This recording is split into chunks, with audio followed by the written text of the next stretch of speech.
chance to hear it, so let her tell it. People on the streets say Sabrina speaks. Tune into the show, she will let you know. Tell all your friends and family.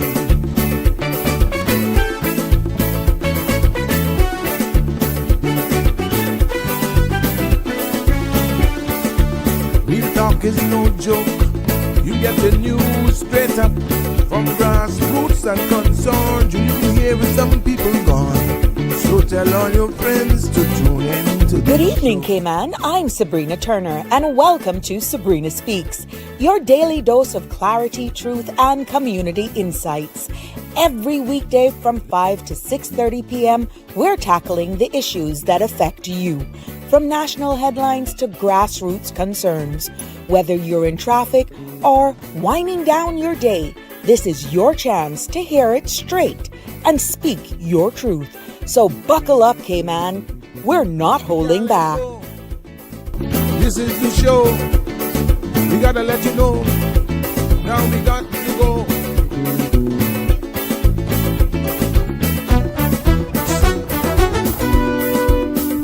And now here's Sabrina. Well, what do you know? It's Tuesday, and it's another episode of Sabrina Speaks. So let me do this right here, right now. Good evening, good morning, good night from wherever you're streaming us live from, but it's time for another episode of Sabrina Speaks, Voices of the Islands, Conversations for the World, the podcast where voices rise, stories unfold, and inspiration continues to take center stage. I am Sabrina, and it's good to be back with you on this Tuesday. OMG, oh, was I rocking this morning? Actually, no, I wouldn't say a rock. It was a darn jolt. And I know we'll get into that a little later on, because as the open mic segment and the summer edition here continues on the Sabrina Speaks show today, we will get to that as well. But I don't know about you, but it sure as heck got me. I mean, I stood straight up. Yep, straight up, wondering what the heck that was.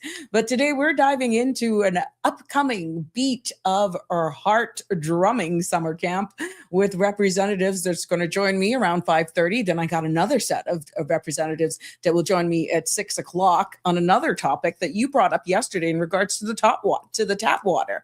Yes, we're going to be hearing about a summer camp that's coming up with representatives from the Ministry of Youth, Sports, Culture, and Heritage. And I'll be joined momentarily with Shakira Miller and Kristy McElroy, who will share with us details about the camp and what it offers and how teens can get involved. And then, like I said, immediately after them, around, let's say, 6 o'clock, we will be joined by Miss Marcella Martinez Ebanks, Laboratory Manager at the Cayman Islands Water Authority, and joined by Edlin Stoll.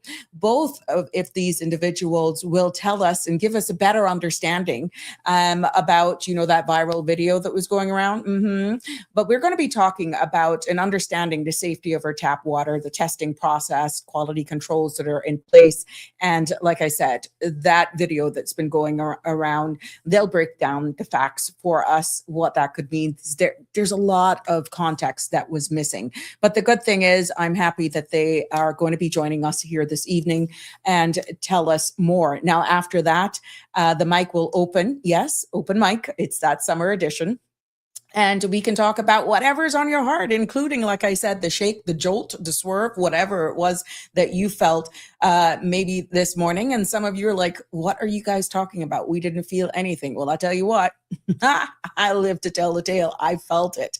So yes, it's all about the summer vibes, community updates, and much more. And we welcome you to join in on the conversation. So grab a cold drink, adjust your AC, do whatever it is you got to do. Just get comfortable is the key. But please remember that the views expressed by callers, guests, and online commenters are their own and not those of Bridge Media Limited, its affiliates, the Sabrina Speaks Show, or the host.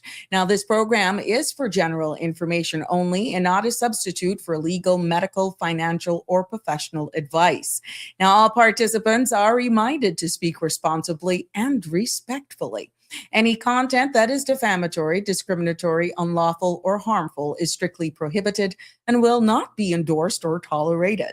Now, listener participation, whatever you're streaming us live on, you're hearing us, you're seeing us, your participation implies acceptance of this disclaimer. You want to join in live on the conversation? Yes, we love to hear your voice. That number, or if you want to even send us a WhatsApp, that number is 345-936-8255. To join in live, send us a WhatsApp there. Of course, we keep you anonymous as well. I didn't feel it. Oh, Jesus. North Carolina love has started making trouble already. I love you. I love you. But please continue to make sure you like, follow, and share the page with your friends and family for two main reasons. Guess what? You're always notified and you're never missing an episode of Sabrina Speaks. Nope. As we continue to build here, one episode at a time, we even getting into some of your business. And guess what? I got a picture out of the UK before this heat wave hit them. Beautiful, beautiful, beautiful picture.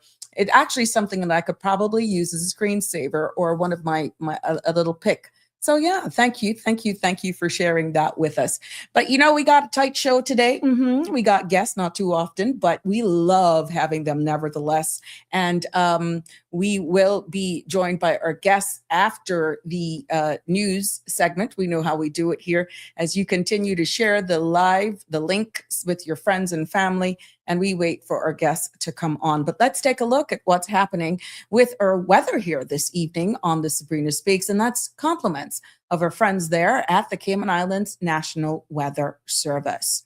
Here's the forecast for tonight and into tomorrow. The synopsis is calling for a chance of showers that continues tonight as moisture behind a tropical wave affects the area. Now, coupled with an upper level low, a few thunderstorms are forecast for Wednesday. Winds are expected to be slightly strengthened as the pressure gradient tightens, with seas remaining slight throughout the period. Now, the forecast for tonight is calling for partly cloudy skies becoming cloudy with a 30% chance of showers with some thunder by early morning. Now, temperatures will fall to the low 80s and winds will be east 5 to 10 knots. Seas will be slight with wave heights of 1 to 3 feet. And the forecast for tomorrow is calling for cloudy skies, 40% chance of showers. Temperatures will rise near the low 90s with a heat index of 109 degrees Fahrenheit. Now, winds will be east 10 to 15 knots and seas will be slight with wave heights of 1 to 3 feet. There will be a high tide this evening at 9:41, a low at 3:42 a.m., and another high tide at 9:02 tomorrow morning. The sun will set this evening at 7:02 and sun will rise tomorrow morning at 6:01.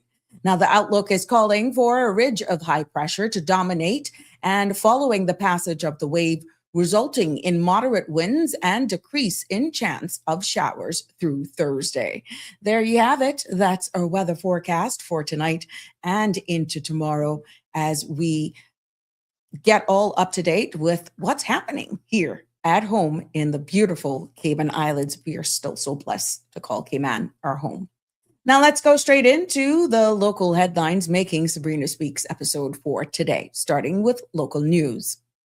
Some residents across the Cayman Islands felt a brief shake this morning after a magnitude 4.5 earthquake occurred southeast of Bodden Town at 8:42 a.m. Now, Hazard Management Cayman Islands has issued an all clear, confirming no tsunami threat and no significant impacts at this time. Officials note that aftershocks are possible in the coming hours and days, though most are expected to be minor.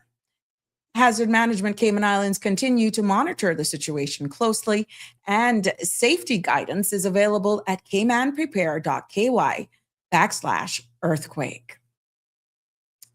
Other local news we see where 13 young Caymanians have graduated from the CBC recruitment training following a ceremony at the Harkwell Theatre. Official praised the cohort for their discipline and readiness to serve, noting they will now be deployed across key operational area. Now, several graduates received special honors, including Kayla Swaby, and earned multiple top awards, as was named valedictorian. Other recognitions went to Ethan Villalobos, Anthony Shelley, Naomi Carter, Jason Wells, Paula Caramola, and Christopher Herrera for excellence in fitness, academics, leadership, and drill. WORC is advising the public that temporary work permit applications are not legally required to be advertised. Officials note, however, that when employers choose to advertise a temporary work permit position, whether on the WORC portal, in local newspaper, or through any other medium, they must meet the same standards applied to a full work permit grant advertisement. Now, these includes all adhering to the required advertisement period, providing complete and accurate job details, and submitting recruitment outcomes when Caymanians or RERC applicants apply. As we took a look at what's happening regionally today, we start with Jamaica. Health and Wellness Minister Dr. Christopher Tufton says that the government is preparing a comprehensive response to Jamaica's declining birth rate aimed at ensuring long-term demographic and economic sustainability. He notes that the issue goes far beyond medical or fertility concerns, describing it as a major socioeconomic challenge that demands coordinated policy action across multiple sectors. Official says the forthcoming plan will focus on stabilizing population trends and supporting the country's future development. A destructive tornado tore through parts of Wisconsin on Monday afternoon, leaving a trail of damage across several communities. Images from affected areas show toppled trees, downed power lines, and buildings with significant structural damage. As emergency crews work to clear debris and access the impact, local officials says recovery operations are underway, with residents urged to avoid hazardous areas while teams continue safety checks and restoration efforts. Other news out of the United States today, we see where Israeli Prime Minister Benjamin Netanyahu met with U.S. President Donald Trump at the White House earlier today, with discussions centered on ongoing war with Iran and efforts to curb Tehran's nuclear ambitions. Both leaders signal a push for unified strategy as regional tensions continues to rise. Now, the meetings come amidst heightened conflict across the Middle East, with officials stressing that they need to coordinate action to prevent further escalation and stabilize the region. Out of the UK today, we see where our king is being very bold, because the king visited RAF Marham earlier today to learn more about the capabilities of the UK's F-35B Lightning aircraft and to meet serving aviators and their families. Now, the aircraft, operated jointly by the RAF and Royal Navy, is based at RAF Marham and deployed on the Queen Elizabeth class carriers. His Royal Honorary Air Commander, His Majesty, viewed the cockpit and spent time with members of the wider airbase community, including a group focused on community support, resilience, and climate change. As we take a look at our business roundup for today, we see where global markets close mixed today, with the United States indices edging higher while the NASDAQ slipped slightly. Caribbean markets, however, were steady, with the TTSE composite holding firm and light trading reported across Eastern Caribbean exchange. In commodities, oil prices fell sharply. Gold, ease, and agriculture futures posted small gains as traders reacted to shifting global demand and regional weather pressures. And that concludes our news segment and weather for this evening. I want to say welcome, one and all. It's good to have you with us here this evening for another episode here of Sabrina Speaks, as we continue, yes, like we do it always, to live and grow, be informed, and stay alert with all that's happening near and far. Let's take this opportunity to, let me just double check something here. Yeah, okay, I see you. We're just going to leave you in the back for a little bit. Stay right there. Hey. We're just going to take a look, and we just got some birthday shout outs to do this afternoon. Let's say huge birthday shout outs to JJ, who's celebrating a birthday. Look at him, who's 18.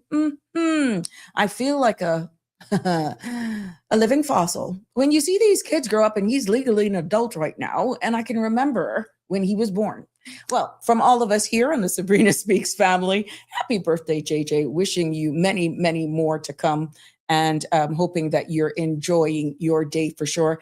Thanks for all of you who shared in the love, definitely, and wishing celebratory birthdays with JJ and celebrating with him. From all of your family and all of us here on the Sabrina Speaks platform, happy birthday. To all of you other persons who are also celebrating a birthday today, we big shout outs go out to you from all of us here on the Sabrina Speaks family. For those celebrating anniversaries, huge milestones as well, we are just sending lots of love for you on your special day. Yes, yes, yes. We are going to, let me save this for today. There we go. And we know that there are many amongst us in our community that are mourning the loss of a loved one. Yep, our thoughts and prayers go out to you as well. You know what? I'm just going to skip ahead this evening because I do have my second guests that were scheduled. Why not? Let's do it. It's open mic, right? We just do free flow. It's summer. We got Water Authority staff in the background with us waiting, and they're here to tell us more. I know at 5:30 we are expecting the ministry to come in and join us as well. But you know what? I'm just so grateful for the Water Authority heeding the invite and embracing this invitation to come on the Sabrina Speaks platform to tell us more. I'm going to hold our shout outs to you guys, community information as well, and all of my content creators in Bloom. And let's just get an update from the Water Authority representatives who are in the backstage right now with us to tell us more as we get to know what's, in store. Many of you were questioning, how our water is tested and whether or not our tap water is safe. We saw where one of the commenters sent in a question, and I just want to take this opportunity to welcome my guest here this evening on the Sabrina Speaks show.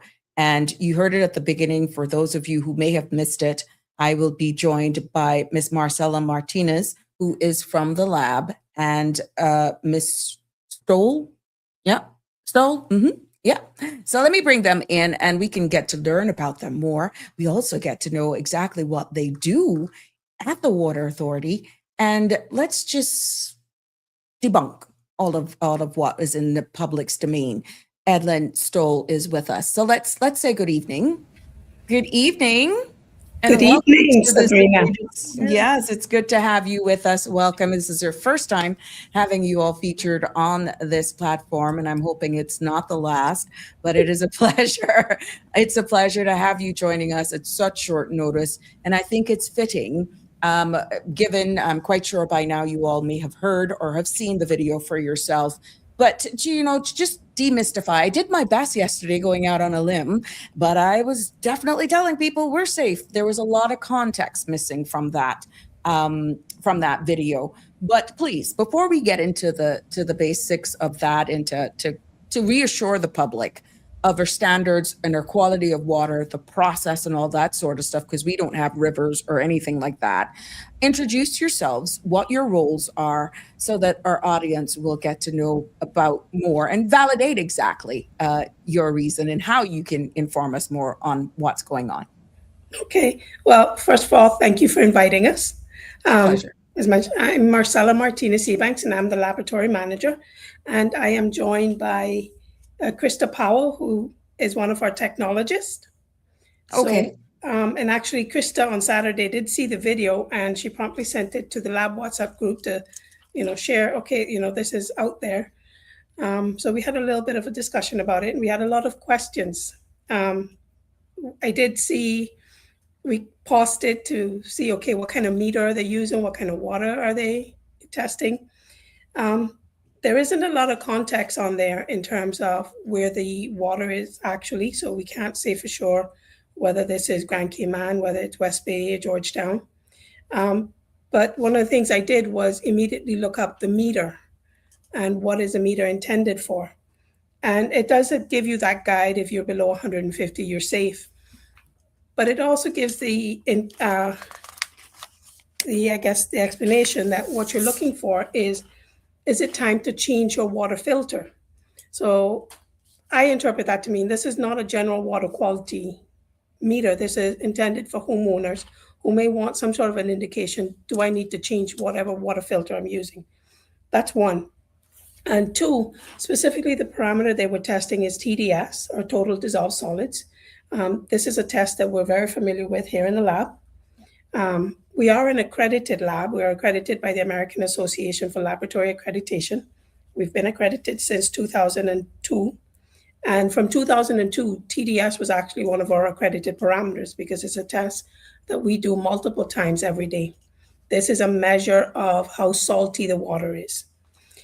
Specifically, it measures it in milligrams per liter, but that it does it by, I think we've all seen, backtrack, in science labs or in science primary school, this idea that water conducts water, we can put a meter and light up a light bulb, and that measures the conductivity of the water. And TDS is a related parameter, and specifically the meter then does a calculation.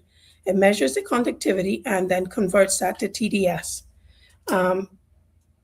It assumes, I think, a baseline conversion factor, but from our experience, that can vary depending on the type of water. The other thing, and I think from a water quality point of view, the thing that most concerned me was the idea that I can measure TDS and tell whether my water is safe to drink or not. And that's not entirely true, because TDS measures the minerals in the water. It has no ability to indicate whether the water is safe from a microbial point of view. It has no intent if there are other factors in there. And the meter's website actually tells you that it is a water may contain dissolved solids, but it does not mean it's unsafe. And that I'm quoting from the website itself. Right. It just means that some of the healthy minerals, it says, might be in there, calcium, and additional testing is needed. Now, I think the video pointed out a TDS of 175. So I'd like to maybe put that in context. Rainwater has a TDS of somewhere around 50 to 75. Seawater has 25,000. The fresh groundwater in East End that many people have drank for many years has a TDS of about 400 or 500. Perrier water, which is very popular in many restaurants, has a TDS of more than 300.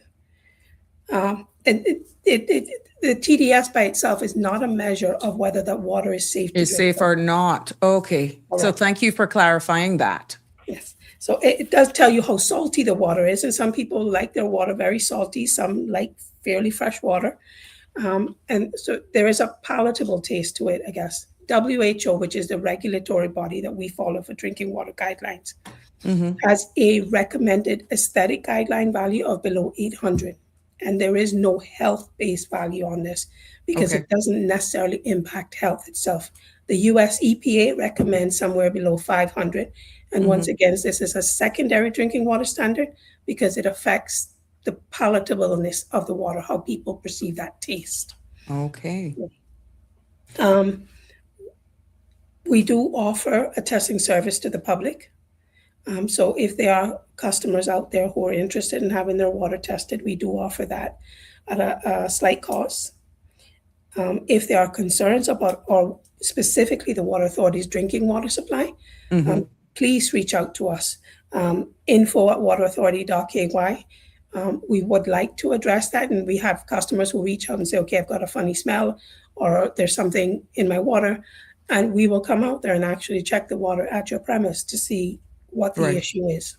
Now, some of the comments that we received yesterday was that some said that they could saw sometimes like froth coming from their pipes. Now, I'm not telling you how recent. This was just general conversation because there was just a viewer who asked a general question. I'm guessing that's because they saw the video. And then we got other comments coming in, where persons that's by choice. That's by choice that they choose not to. Some says, sometimes it has an odor Sometimes it's a bit frothy, and others were saying, that it's like a different color. Can you explain to us? We don't have rivers here. So what are we drinking? What are we using to bathe, to cook with, to mix our nice fruit punch, even though it could be full of we got to add water to it. We cook with it. Yeah, exactly. And drink. But, so. This is my water bottle, and it is filled from the Water Authority's kitchen tap. Okay. I've worked here for many years, and for all my time here in Cayman, this is what I've drank. So how is it made? It's actually made by reverse osmosis, and they are deep wells. So it is groundwater. When it's abstracted from these deep wells, it has a conductivity or a salinity very similar to seawater because it's being abstracted from very deep. Mm-hmm. It also has that characteristic rotten egg smell that you see from well water. Sulfur. Yes, Okay. Hydrogen sulfide.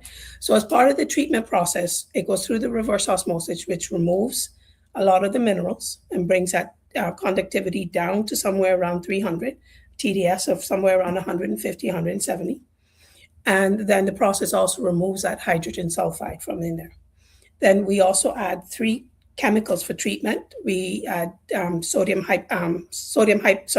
hypochlorite, which is a disinfectant. We add sodium hydroxide to stabilize the pH, and zinc orthophosphate, which is a corrosive inhibitor. From there, the water is stored in the reservoirs and distributed to our pipeline. The lab itself, who has a staff complement of 9, is responsible for monitoring both what is being produced at the plant, what is in our reservoirs, as well as what's in our pipeline. So we actually have 40 sample taps along the distribution system that are monitored. We do roughly about 40,000 samples every year of just our distribution system, and that includes TDS, conductivity, a slew of microbiological parameters, as well as other parameters, metals, you name it. So I don't know if that answers your question.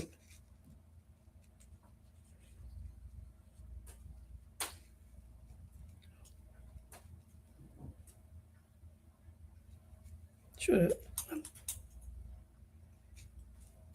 Can you hear us, Sabrina? Not sure if we've lost you. I should also say that we do have 3 different plants. We have 2 plants here at the Redgate facility. 4 plants, a Lower Valley plant and a Northside plant. Okay. So depending on where you are on the island, you may get distribution from one of those plants. I live in Newlands, so I'm predominantly the Lower Valley plant. The water quality across all 4 plants, though, is very consistent. So all of your water is coming from the ground. It's not seawater that's being desalinated. That is correct. All the plants operate a reverse osmosis plant using groundwater.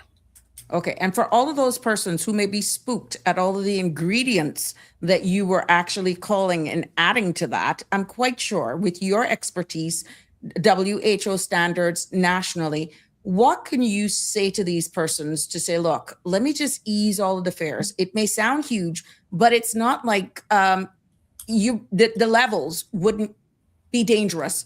Obviously, we're not at all.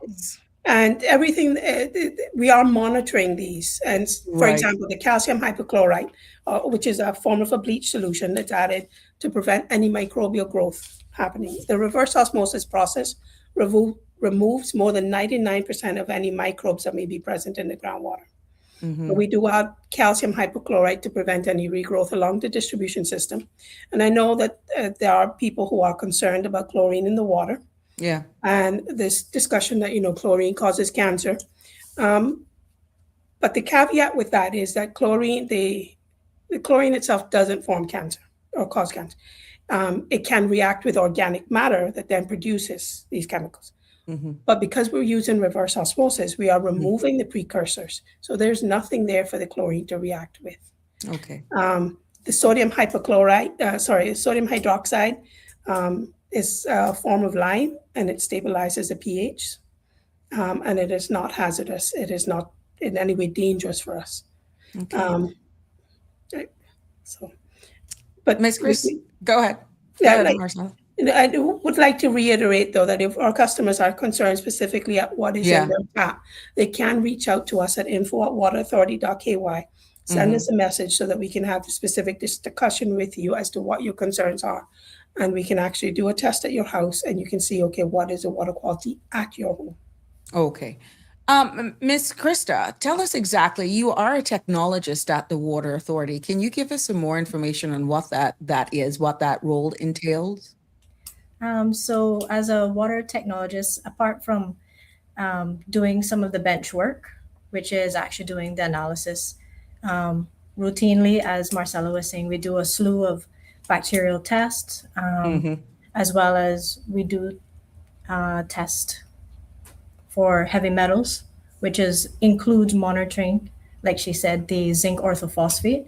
So Mm-hmm. anything that we've added to the water, we are testing to make sure that the concentrations do meet the World Health Organization criteria, as well Okay. as the criteria that is set by the Water Authority. Because we do want to make sure that the water is aesthetically pleasing to the public, as Mm-hmm. well as safe, most importantly. Okay. Um, my role also includes, data review to, do some data trending, making sure to see are things consistent or are they falling or are they Mm-hmm. increasing. Okay. I have been joined by Ms. Stoll. So we're going to invite Ms. Stoll from the Water Authority to join in. Hi, good evening. Had you just lurking Hi. in the back there like a harbor shark. My apologies. That's okay. That's okay. I'm happy to be on. It is good to have you guys at such short notice to come on and to pretty much just dispel or to just make it clear. We got a lot of questions that came about yesterday in regards to the quality of our tap water. People had their own concerns based on the viral video, and I just want to say thank you all for just last minute pretty much coming in at short notice to tell us more and to just pretty much reassure the public the quality and standards of our water. So thank you for joining us. It's our pleasure, and we appreciate the opportunity to get to speak with your audience. So thank you for that. Sure. So, of course, you're coming in at this stage of the game. What would you like the general public to know and how important it is for getting information out to them? I know you guys got a very active social media page and just getting information out in general. What would you like the public to know, first of all, about your role and what you do there and the importance of your role there at Water Authority? So for clarity for everybody out there, I work in the corporate communications area of Water Authority. Our team did a great job. I was listening in of, explaining things from a technical side and, helping people have a good understanding of what it is that they do and the work that they do every single day to ensure the safety of our water. Right. And I think that's one of the main points that I want people to understand is that our team is working every day, right? We have standards that we have to be uphold to. We have an accredited laboratory, right? So it's not like, things are just being tested willy-nilly. No, this is a proper laboratory. We are accredited. You can trust the processes that we follow and the standards that we uphold. And like I said, our team is working on this every single day. Another point, which they have mentioned before, but I feel like we really, really need to reiterate this to people is that if you have a concern about your water quality, we want you to reach out to us. Water quality and that is a major thing for us. We take that very seriously. So if somebody has a concern, the best thing to do is to reach out to us directly so we can go out and investigate and make sure things are the way that they should be. The internet is a great place to find information and details, but it's our team that's going to be the one to be able to actually help you in terms of what's actually happening at your tap. So please, yes, you can find details and information and useful information online. But if you have a concern about what's happening with your tap, please let our team know. And we will make sure that if there is anything concerning that, we get that rectified, we get things tested. That's really kind of one of the main things we really want to push home today is if you have a concern, let us know. And we're working really hard every day to ensure the safety of your water. And also another really important reminder is the Water Authority services most of the island, most of Grand Cayman, but if you're living along the 7 Mile corridor or in West Bay, your piped water service provider is actually Cayman Water. So if you have a concern and you're living in that area, make sure you contact them. They also would want to know as well. But that's an important reminder because sometimes people get a bit confused between the two water utility companies. So that's also another important reminder that we just So want that's for people to West be Bay. aware Where of. does that cut off, or where does they start? Where would they start? It's around that area of Quartz Road. It's kind of close to Kirk. where Kirk's. Yes, yes. Oh, Kirk So Supermarket. Okay. from that point up along the 7 Mile corridor and then into West Bay, that's going to be Cayman Water. Oh, okay. Very interesting. Excellent information sharing as well. So overall, with what we are seeing, like I said, I just want to thank you guys ladies for coming on and just letting us know. We got a question here. How much is it to have a test done? And I'm assuming that's of your own house water. If someone wants their water tested, what would be that cost if you know that offhand? We do actually, and it depends. Now, if you have a water quality concern and you are one of our customers, there is no cost for us to come out there and test that water. We do have customers who have cisterns or wells that they want tested. And for those, we treat them differently. We don't go out there and actually collect those samples. You would have to collect the containers from us and then bring the samples back to us. And I must add that we don't accept what we call walk-in requests, just from a workload management point of view. Okay. So you can find a list of all the tests that we do offer to the public on our website. And the cost for most parameters is $10 per parameter. Okay. So if I wanted to have my water tested for total coliform bacteria and conductivity or TDS, then that would be $20 for those two tests. Okay, interesting. But if somebody smells something off, like the rotten egg, the sulfur, or sea froth, or a different color or something like that, it's in their best interest to just call you all and you will come out and you will definitely do the testing. But for right now, for everything that we've said, what is the final wrap up reassurance that you would like to leave with our listening and viewing audience today? I think for me, and I'll go first, the major part for me is this is the water I drink. This is the water that my kids drink. This is the water we drink at our home. And if I didn't feel safe with it, I would not be drinking it. This is what I drink. Okay. Ms. Powell? I personally just would like everyone to know that don't be afraid of the Water Authority. You can call us. You know, we're very friendly people and we're all about sharing the knowledge. And sometimes I think, you know, we all enjoy having a little bit of technology in our hands, but I think it's always good to do your further research. And if you're not sure, give us a call and we can always try our best to help you out. Okay, thank you. Another question popped up since we're just here. They're just coming in. How frequently does the Water Authority perform routine Legionella testing? I think that would be Marcella. Yes, and quite frequently, actually. Within the last within the last 10 days, we've processed about 18 samples from our distribution system for Legionella. And these are specifically the sample taps throughout the distribution system are monitored weekly, and Legionella is usually included as part of that. Now, for someone who doesn't have a clue what that is, can you break it down as quickly as you can? I think Legionella has been in the Cayman news for a while. And specifically, we're talking about Legionella pneumophilus, which is the bacteria that causes Legionnaire's disease, which is a form of pneumonia. Okay. So because it's been in our news recently, I think there's questions about if my water is tested for it. And the answer is yes. We are routinely testing for Legionella pneumophilus in our drinking water. Okay. Thank you for that clarity. And I hope that answered that question for Mr. Henry. And Ms. Doe, what parting words would you like to leave with us? And I'm hoping that this is not your last time on here. I feel like I just have to reiterate what my colleagues have said before. You know, I too, that's the water I drink every single day is our tap water, right? And it's what my children drink as well too. It's what our family drinks. And I get the privilege of getting to work alongside these ladies and the rest of our laboratory team. And I see how hard they work every day to make sure that our water is safe for people to drink. So when we say it, we really mean it. We're living it. We're doing it ourselves. And then also finally, if you ever have a concern, please reach out to the Water Authority, right? Send us an email. give us a call, find us on social media.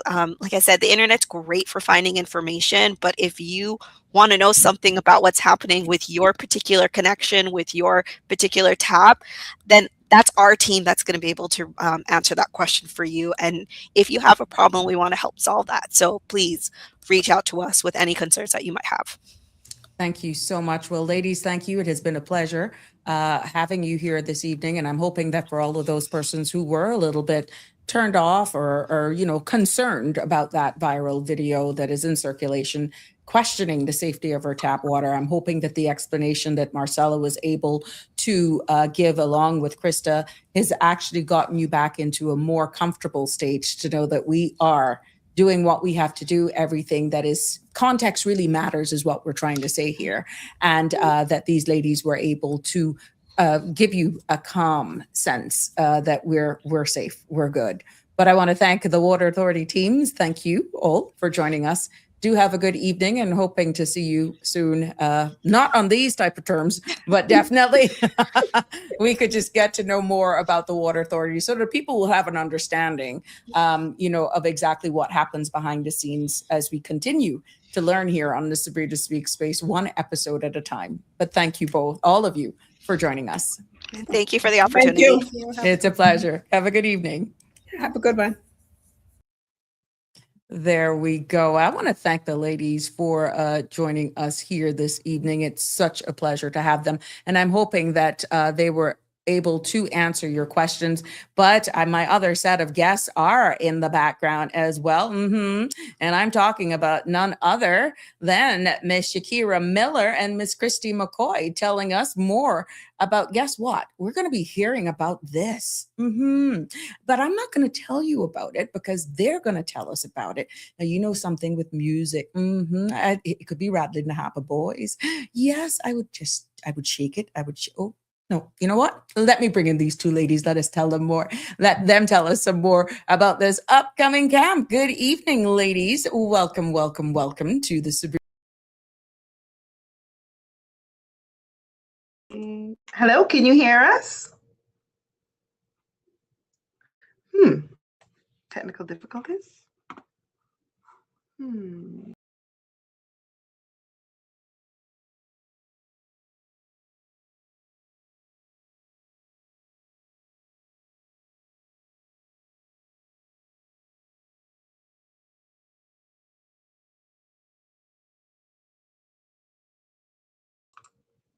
Can you hear us?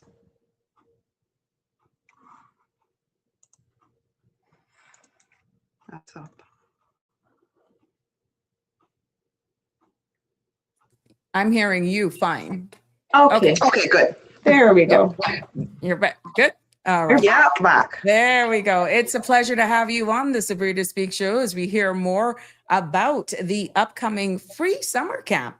And I want to welcome both of you in studio with us. And we're speaking to Miss Shakira Miller and Miss Kristy McElroy, who is here to tell us more about this upcoming camp. Busy day for you ladies? Very busy.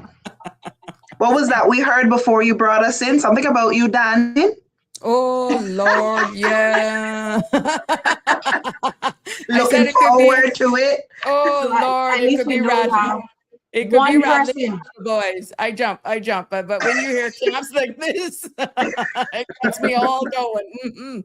So tell us more about this upcoming camp. I'll put the flyer up here just in case people are just hearing about it. And we will definitely be sharing the registration link as well in the comments below. Tell us what this is all about.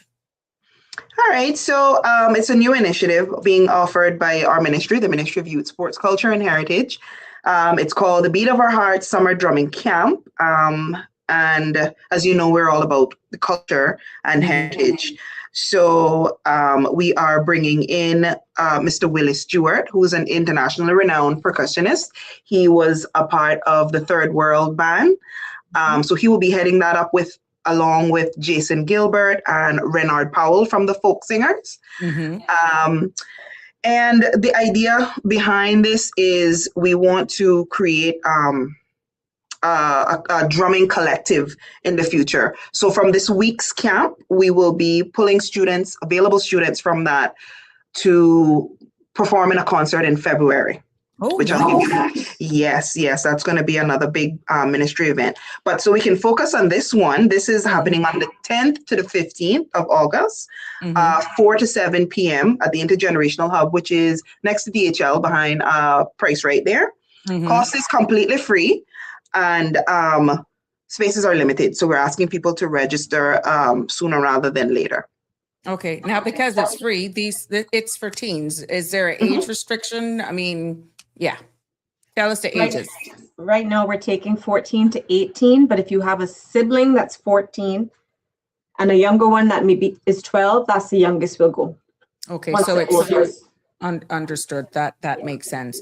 Now, you've got this world-renowned percussionist. And what does that say for the level of training that these young ladies and gentlemen will be exposed to at this age? That's amazing. Yeah, it definitely speaks volumes.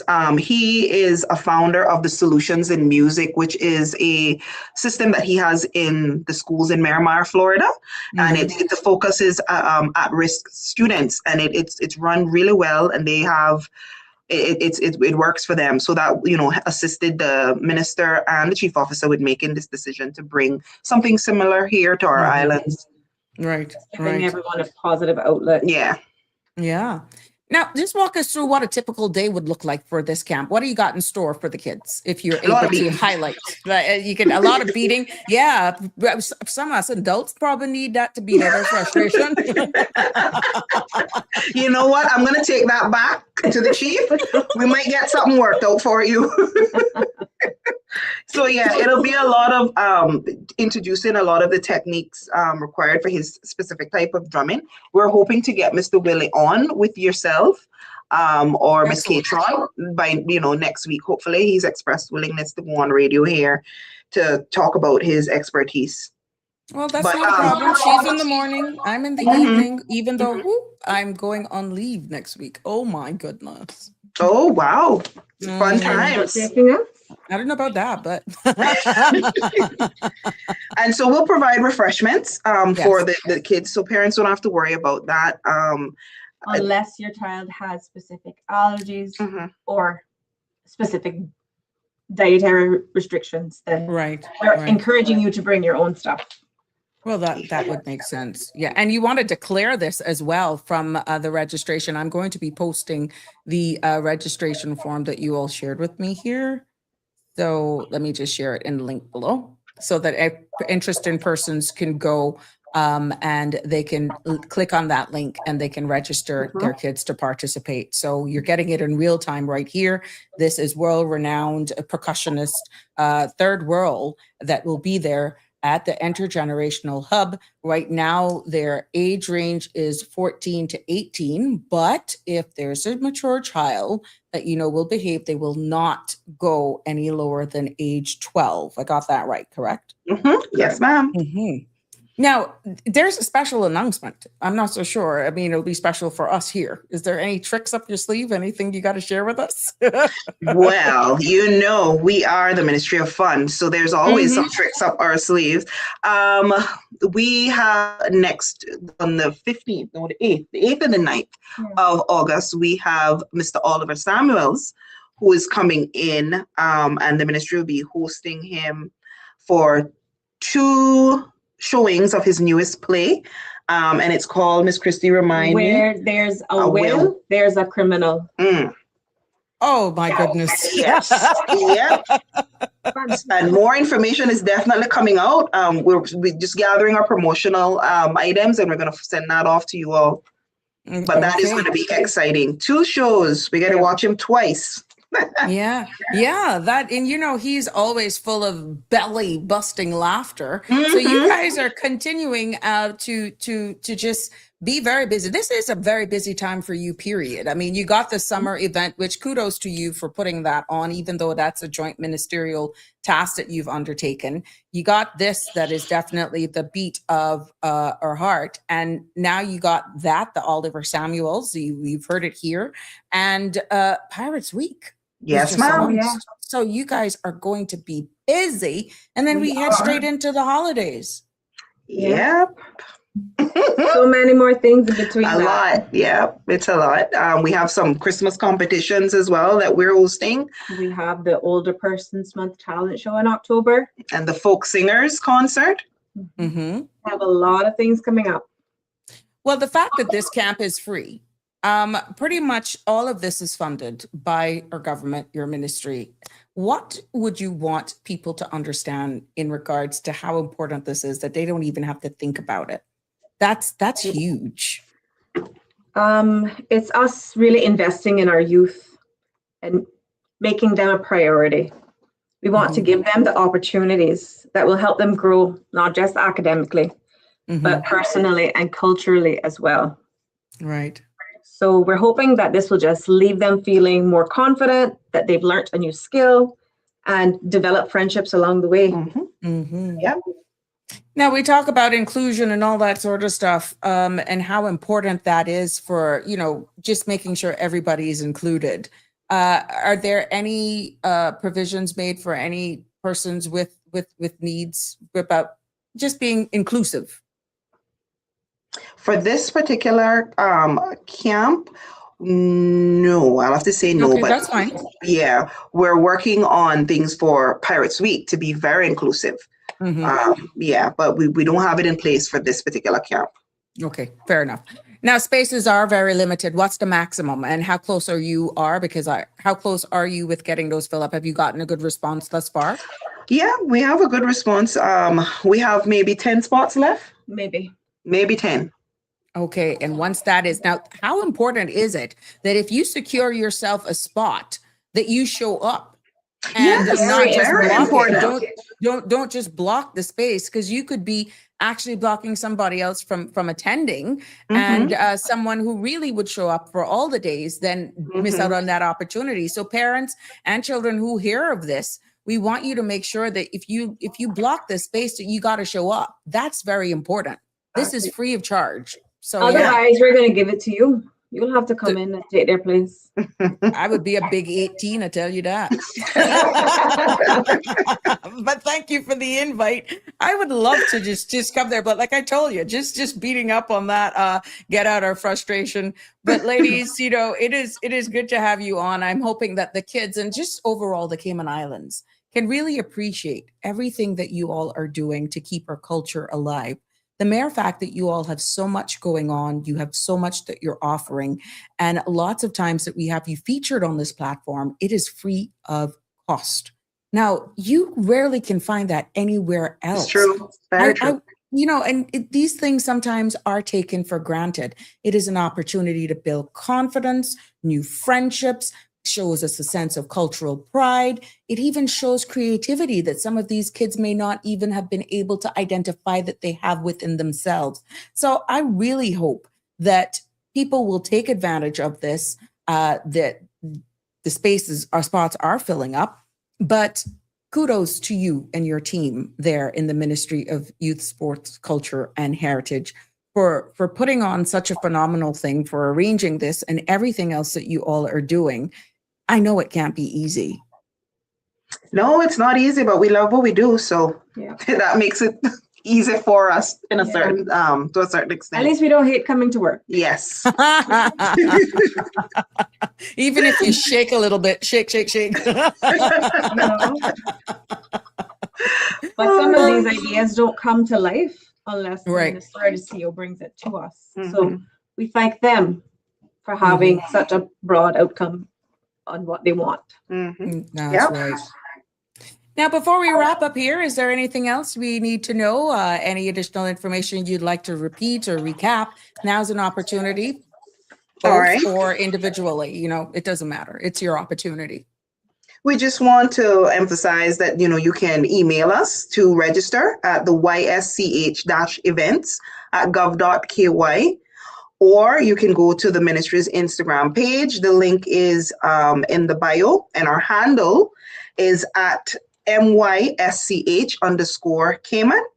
And if you can't do either of the two, you can pop by the Intergenerational Hub. We're on the second floor, and we're happy to help you and print the form, sign you up. Ms. McElroy, any parting words from you? And whether you've played music before or you've never touched a drum, everyone is welcome. Okay.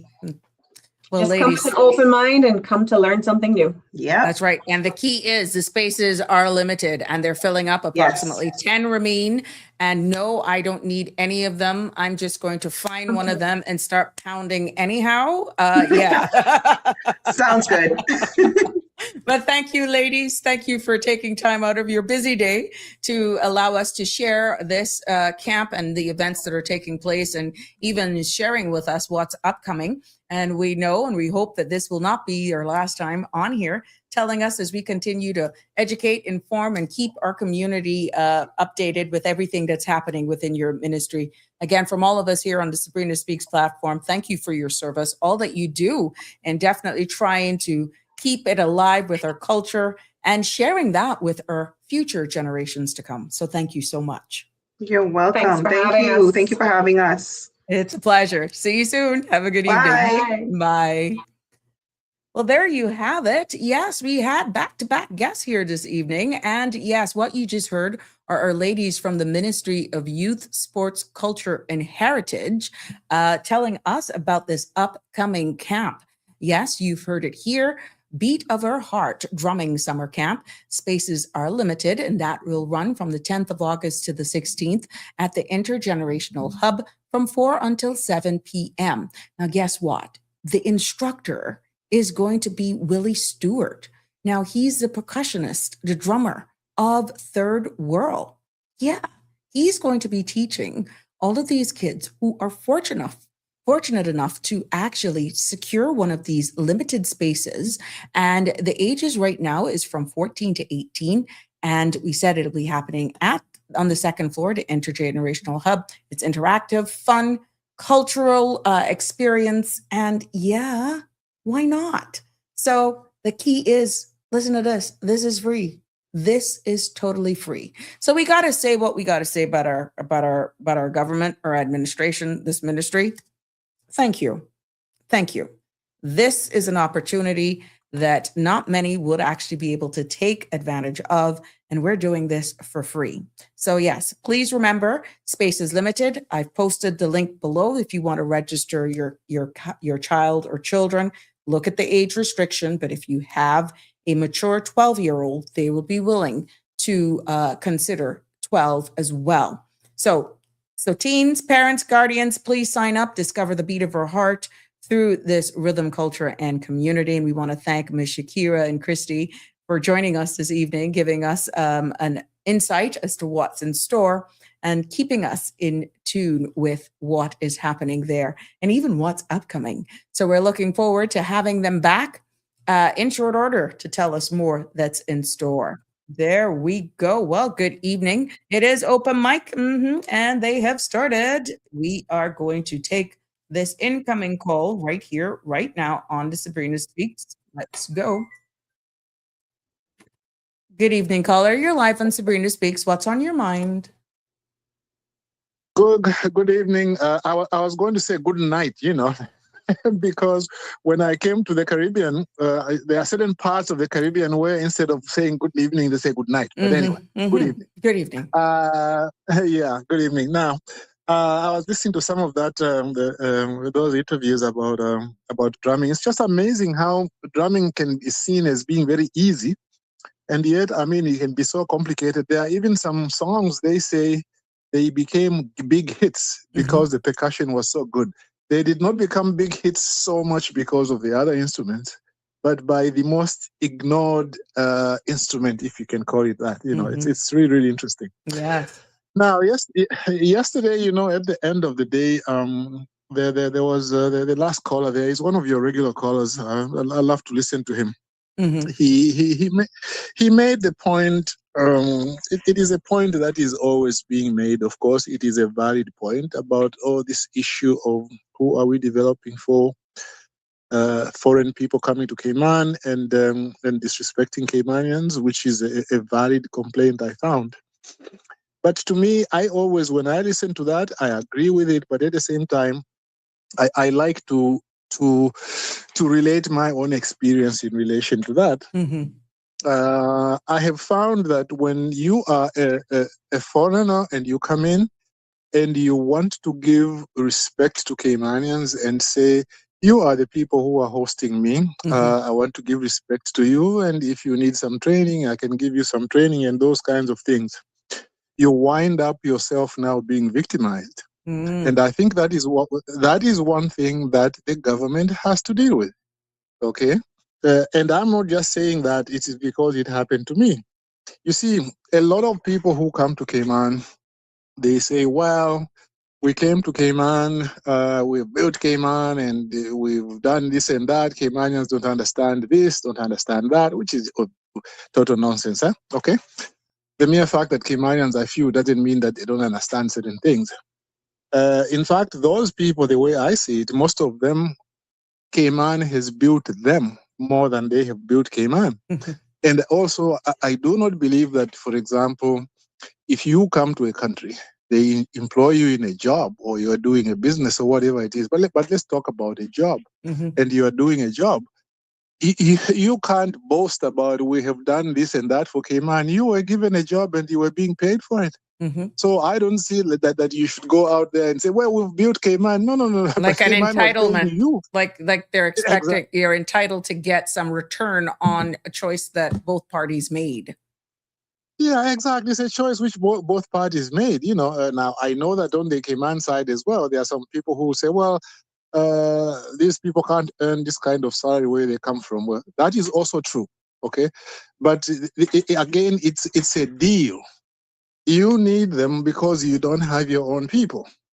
And they come to you because they can't earn that money at home. So at the end of the day, it's not as if one is doing a favor to the other one. Really, it is just a fair deal. And I think so long as both sides are meeting their obligations, I think that's good. But I'll tell you, in my case, going back to that issue, what I tried to do, I tried to see if I could make a contribution more than just earning my salary. It was really something that I wanted, okay?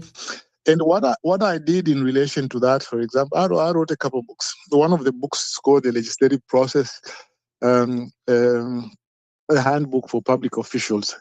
That book was recommended by Mr. Arden McLean, the Honorable Arden McLean. When he was called after the last election, they brought him in to speak to the new MPs and to try and guide them on how they were going to, to how to get more familiar with their job. And one of the things he recommended, 2 books.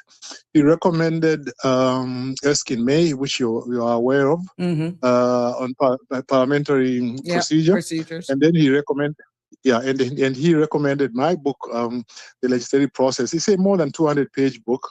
But also there is a smaller book about 140 pages specifically on the Cayman Islands. So, but he recommended my blue one, and the reason he recommended that was because he had read it. Now, I never even knew actually that he had recommended it. I was listening to OC's show, and Roy Tatum and Kenneth Bryan were on, and it came up. They said, "Oh well, Mr. McLean recommended Mr. Simamba's book." I never even knew. So that's how I got to know about that. But do you see, but if I were to tell you some of the things I went through about that, it was a problem. When we tried to launch the book at Kamana Bay at the bookshop there, we booked everything, the pictures were up, and so it was going to be a small, nice launch. I asked the only Caymanian who had joined the legislative drafting department. I said, you know what? I won't call her name. I said, can you come and be our MC at our little ceremony there? It's very nice that a Caymanian should be there. And also it would be nice to mention that you are the only Caymanian in the department. You know what happened? The head of department, who is a status holder, did not approve of that Caymanian going there to become an MC. And he did not approve also of any mention at that launch to say that she had joined the legislative drafting department. And that decision was given to the Attorney General. The Attorney General approved it. Do you see how when you are trying to contribute something over and above your salary, they stand in your way? Now, I should give credit to the Attorney General. He wrote a foreword for the book, and it was a very good foreword for the book. But beyond that, everybody in the department, or rather not everybody in the department, the top 2 people in the department who were the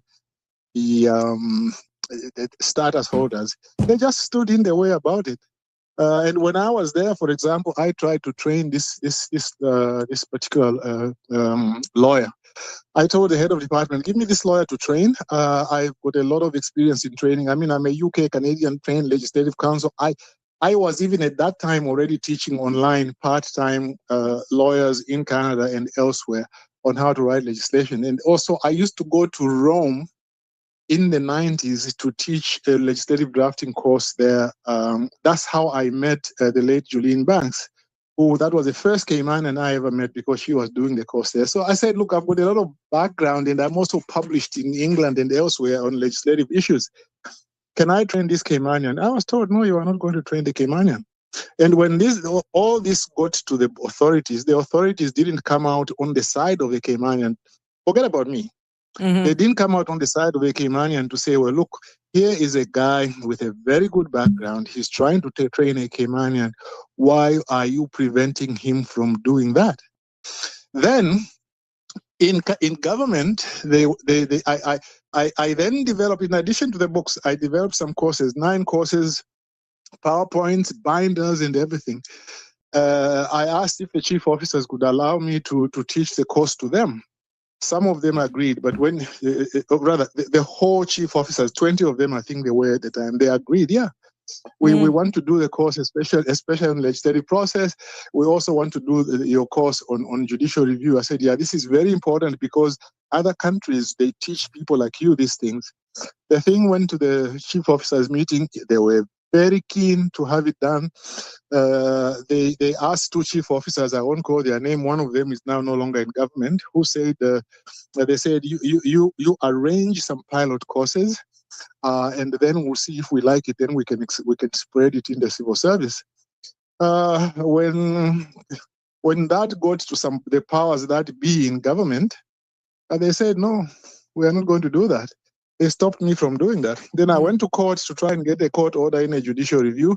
They paid a KC for $58,000 to come and fight to prevent me from teaching that privately and so forth. And yet, when I was going to teach it privately, I was going to operate through a company owned by a Caymanian who said, look, you've got all this knowledge. I want my people to benefit from you.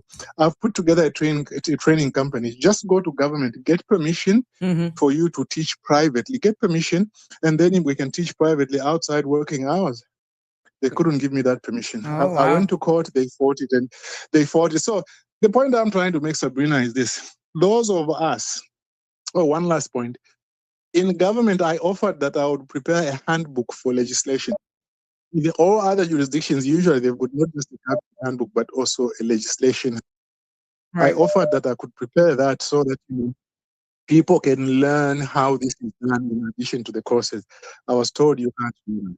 So anybody who comes to Cayman today and asks me, how do I navigate the professional and personal things in Cayman? I will tell them, be very careful. It doesn't pay for you to try and be fair to Caymanians and to assist them. The status holders are the ones in charge, and they are going to victimize you unless you can do it maybe better than I did. So that's the issue as Caymanians you have to face. But let me mention one other little thing. You will stop me when I'm going off then. You see, when I went to court, right?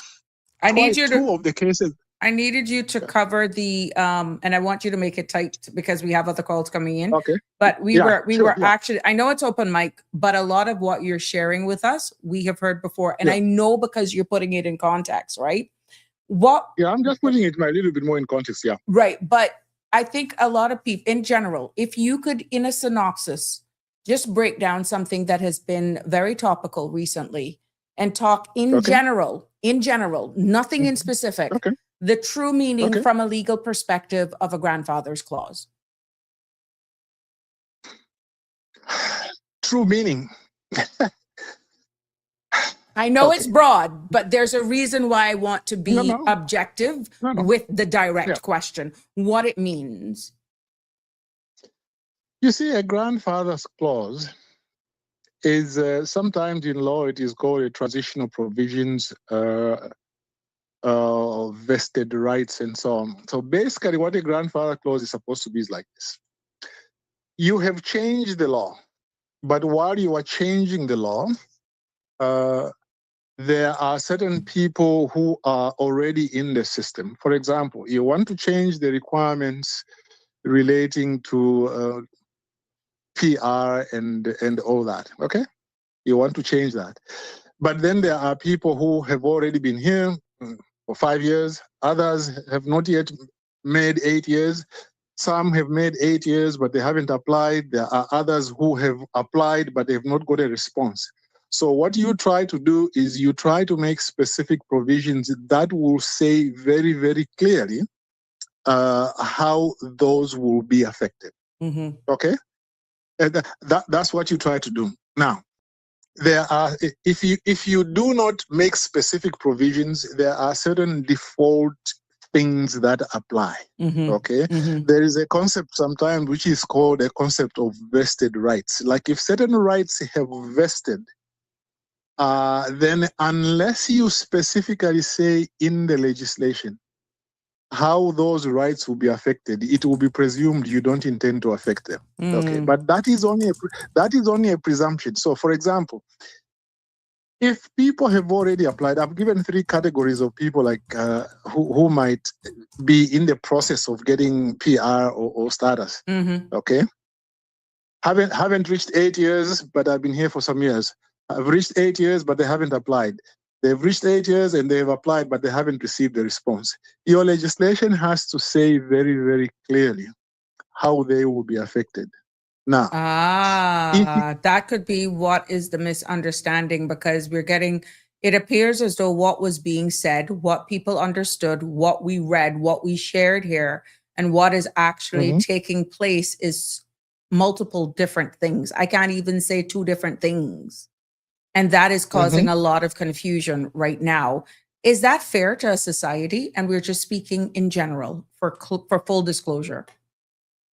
No, it's okay. Or does fair even come into this context when you're having a case where if you disagreed with how something is being done, then you challenge it in court. But if one thing was being promoted in a certain light, everyone heard the same thing. You can't have an entire community, an entire country pretty much hearing and understanding one thing, but then something else is put in practice. That can't be right. Well, and you are so right to make that general point, and that's a point I tried to make when there was this debate about these things, because you remember at the very beginning, again, we'll keep it general. Yes. There was this issue about, okay, if you have been in Cayman for 5 years, will those 5 years, like if they say now for you to get a PR, you need 15 years, will the 15 count? Okay? Oh, sorry, will the 5 years you've been here count? Yeah, will they count? What was announced at the time was that your period of time will start on the 1st. At that time, it was the 1st of April, I think. It was changed a little bit later. So, in other words, what they said, and I remember asking one of the ministers when they were on one of the shows, can you clarify this? They said, no. What is going to happen is that your 9 years, what is the period now for PR? Is it 9? Yes. Application should be received before the end of your final work permit. And the earliest you can apply is by 9. Yeah. Because the rollover coincides with 9 years. Yeah, exactly. Now, what the response from the government was that everybody's period will start on the 1st of April. So in other words, what they were saying is that 1st of May. Yeah, in other words, it was 1st of May, right? Yeah. So in other words, how that worked out in practice was as follows. In other words, it didn't mean like if you had been in Cayman for say 8 years, they said that if you had been in Cayman for 6 years, for example, they said when you reach 8 years, you can apply for PR. In other words, that 9-year period will only start on the 1st of May. So in other words, what they meant was this 9-year rollover period will only start applying 9 years from the 1st of May. That's what they said. Okay. And then later on, as it was being discussed and so forth, some people complained. They said, oh, no, but surely if you've been here for 5 years or for 4 years, it should apply to you as well, because under the law, so long as the law is clear that it will apply to you as well, there's nothing that prevents it from applying. And that's what I said in terms of legal advice. You know what? There's no legal right which says that the law can never change. This thing has been litigated in other parts of the Commonwealth. You can be in Cayman for 7 years. And if the law changes and says that you now need 9 years for PR, that will apply to you, so long as the law is very clear. Okay? Because you can't say, well, you can't change the law, I was already here. No, it's a question of policy. And this has been litigated. So apparently, because people complained, later on the government started now saying it differently. Saying, oh no, but now it applies to you even if you are already here. In other words, the period you are here, when you reach 9 years, and then you are going to be rolled over. And that's where the confusion is. If you ask me today, I don't know what the law is, because what I was reading in the law is different from what they initially said. I'm glad you're saying it. I'm glad you're saying it. It's almost like you're taken for a spin. And the guidebook keeps being updated, which is why I'm being very general with my question. Because are we then going back to the law, or we're just going into what's put in practice? And if you got an issue with it, then you take us to court. That's what it's appearing. Well, that's the way it appears to me. It appears to me that rather than, when they made the initial announcement and people were not happy about that, then rather than them like making it clear from a policy angle and making the changes to the law, if they want to, right? If they change it, instead of doing that, they have just decided, okay, we will not change the law, but what we will do is we will apply it in a certain way. And if you are unhappy, go to court. But that's not the way you legislate. No, that's not the way you legislate. And there are a lot of people that are very nervous right here. I know you're not living here, but a lot of people are becoming very nervous, are becoming very concerned. And you can see the confusion. You can hear it, and even when they reach out, what's going on? That's not what was being published. That's not what the law is saying. Now, it's good to say ignorance of the law is no excuse. But from a national perspective, you cannot expect people to even trust the system when we're seeing this playing out in real time. You brought up the thing about how can you say that somebody is really Caymanian then, if for the next 3 years, 5 years, 7 years, you got to do an annual declaration. That's not true citizenship. I can remember a previous conversation that we had. Yeah. But the other thing, Sabrina, is these annual declarations, didn't they exist in relation to PR before? Yes, sir, they did. They did request in regards to same terms and conditions based on the grant, and then you paying your annual fee. But now it's been extended now to those with the marriages and status now. Yeah. Even status? Yes, sir. Yes. Come on. Yes, sir. For 3 years on the grounds of marriage. Now, again, this is all subject to change for full disclosure, because now I've even heard that they're saying, remember, which was why we had this conversation about the grandfather's clause. Okay. If you got, as you rightfully asked, didn't these annual declarations apply prior to this? Yes. Okay. But the understanding was, if you were previously granted, and let's say your RERC did not have that clause, that you would not have been subjected to anything that took effect on the 1st of May. What is now appearing to happen is that anybody with a RERC now has to do an annual declaration. Well, I mean, to me, I stopped talking about this. I'm not even Caymanian If you anyway. notice, I've So stopped. I've had to stop because I cannot get the Yeah. information. It is very, and it's sad when you got persons like yourself, myself, and other learned people in the legal fraternity. They're like, look, I just stopped looking at even the guidebook because something is not making sense. But we can't all just put up our hands on this because people Exactly. Well, are the impacted by guidebook, this. Exactly.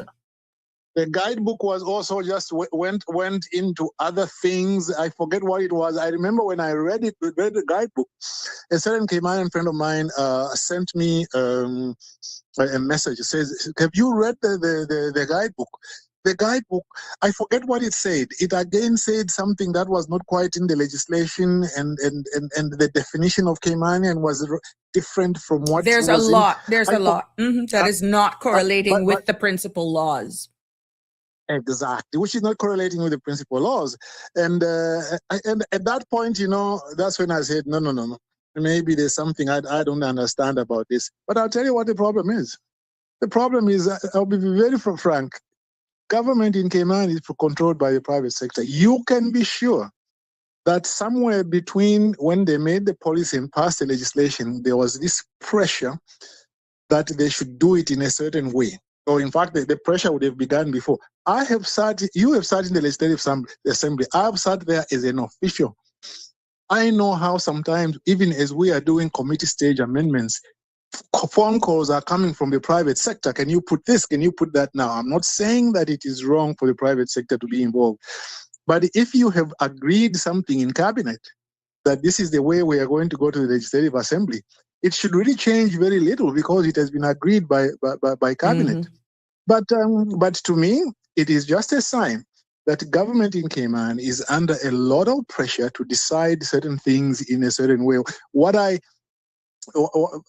can say is that this government has not done well. They came out, they announced one thing, they did another thing, and now people are confused and they are not coming out now to say very clear what is the position. You can't say now, well, we will legislate this way, but we will implement it differently. If you are unhappy, go to court. That's not fair to people. It is not fair to the Caymanians because you are not telling them truth. And then those people who have come to Cayman are making their own contribution as well as through their work and so on and so forth. They do not know, as you said, there's some trepidation about, whether they will be allowed to apply or not. This has to be clarified by the government. They have failed to deal with the issue properly. It is much more confused now than it was even at the very beginning. Well, when you hear some of the lowest, medium, and the highest tiers that are pretty much tearing their hair out of their head, unless there is a private client that comes in to challenge it legally, some of these stories may not be heard. And they will be dealt with in chambers, in court on a private matter. But what does that say for the larger populace of the population of people who are then possibly disenfranchised because of this way of governance, not governance, but implementing a legislation? You have more experience, of course, than myself when it comes to legal issues.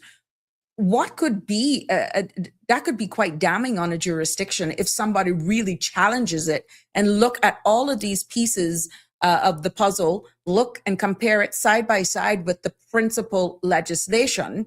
It's like you're steering us one direction, but the principal law is here saying something totally different. That can't end well if somebody really sits down and put the pieces together and then, hey, what does that say on our national reputation?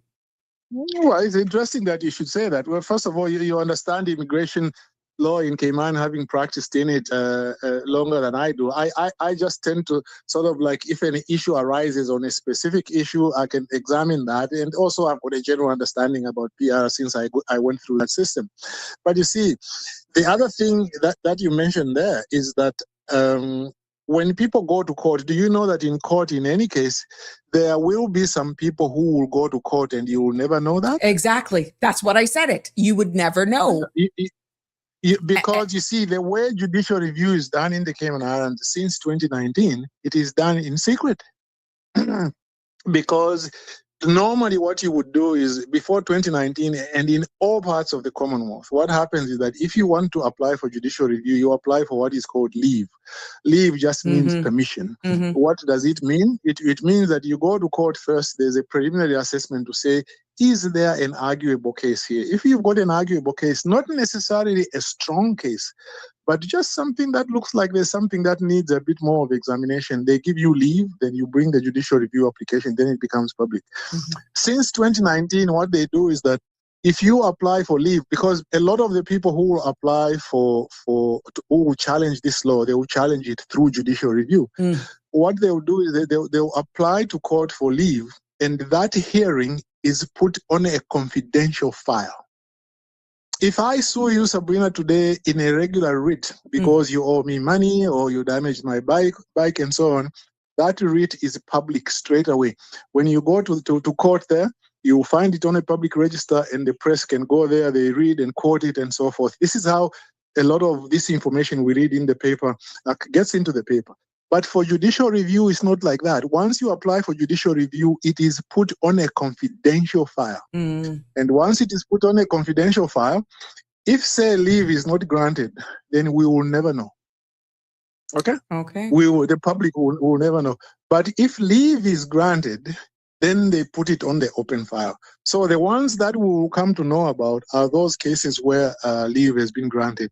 Now, by the way, without getting into my case, that's a matter which I challenge in the Court of Appeal, and I'm taking it to the Privy Council. But I just thought I should mention that because it violates the rights of the public under Section 7 of the Constitution to have what is called the open justice principle. The open justice principle is that as soon as you file an application in court, it should be in public. Now, what you file after that is between you, the parties. But the first document that you file, it's supposed to be public. So in this case, we don't even know whether we don't know if some people have actually challenged this. Right. We will only know if leave is granted. Okay. So Interesting. That's a long answer. That's a long answer to your question. I think, and I hope we will have to break this down as this continues to develop, unfold, but there is a sense of frustration. There's a lot of miscommunication out there, and it is derived from people holding fast to what is principal law. The or unaligned of a guidebook. And then even when persons appear to get a service done, it's something totally different. So we have three competing things that are not meshing.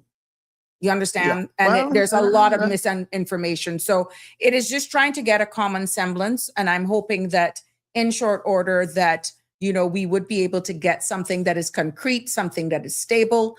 And this is why I'm trying to do this as general as possible, because there's so much things going on right now that people are confused and there needs some clarity. But the principal law in itself should be the only thing that people are standing firm on. Am I correct?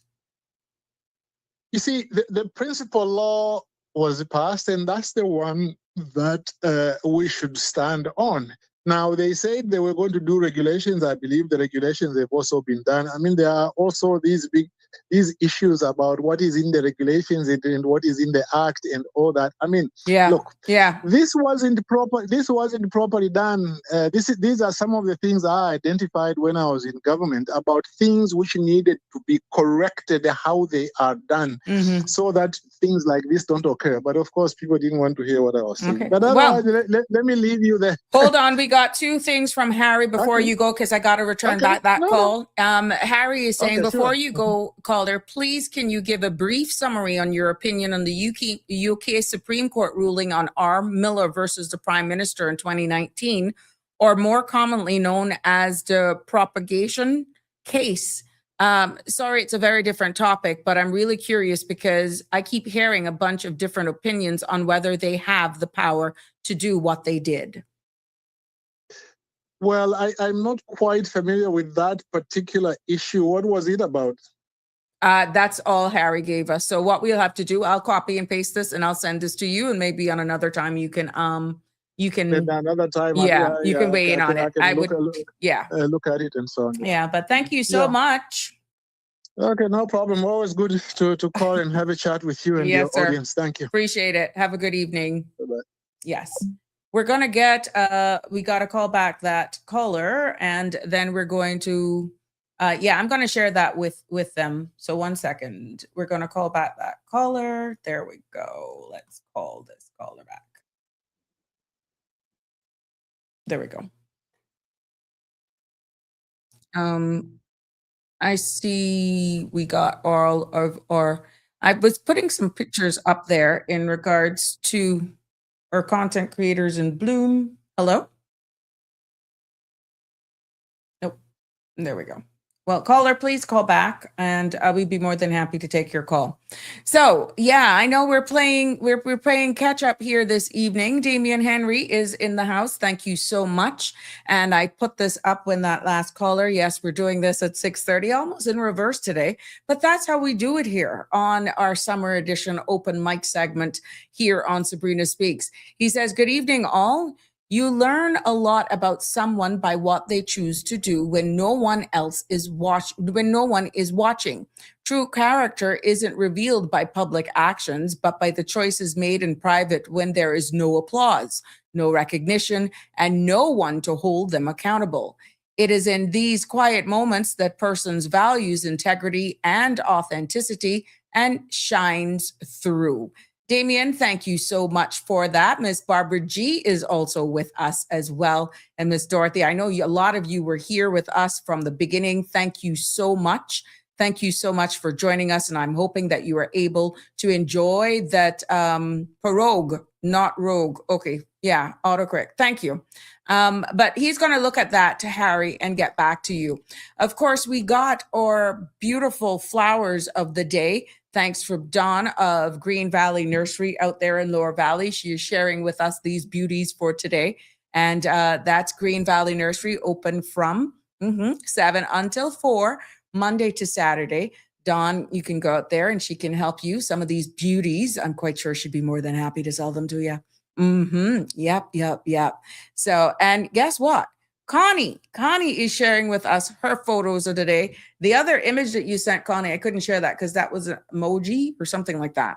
So these are what they look good in. The East Indians look like, and I don't even see Cayman long mango. Oh my gosh, yes. But these are beauties, and guess what? We got from the UK today. This beautiful image here from the United Kingdom. Now, for full disclosure, this was before the brutal heat wave. Yeah. And they are regretting not taking more pictures before the heat wave because everything right now is parched.